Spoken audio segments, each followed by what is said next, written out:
তাতে খারাপ ঘুমে আপনার ব্রেন এত দুর্বল হয়ে পড়ে যেন আপনি মাতাল। আর দেখবেন নিয়মিত ঘুম কম হলে হার্ট অ্যাটাক, ডায়াবেটিস, স্ট্রোকের ঝুঁকি বাড়ায়। ঘুম না হলেই হবে, আমাদের ব্রেন শুধু গভীর ঘুমেই নিজেকে পরিষ্কার করে টক্সিন থেকে।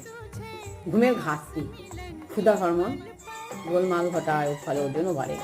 ঘুম কম হলে স্মৃতি, শেখার ক্ষমতা ও আবেগ নিয়ন্ত্রণ নষ্ট হয়। একজন প্রাপ্তবয়স্ক মানুষের প্রতিদিন 7 থেকে 9 ঘন্টা ঘুম প্রয়োজন। কিন্তু ঘুম থেকে বঞ্চিত মানুষ বেশি উদ্বিগ্ন বা রাগী ও বিষণ্ণতায় ভুগে। সত্যি এগুলো হয়। মাত্র 20-30 মিনিটে পাওয়া ন্যাপ মনোযোগ, মুড ভালো রাখে।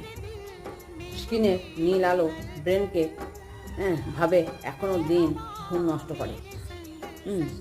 ঘুমের ঘাটতি পরে কখনোই পুরোপুরি পুষিয়ে নেওয়া যায় না।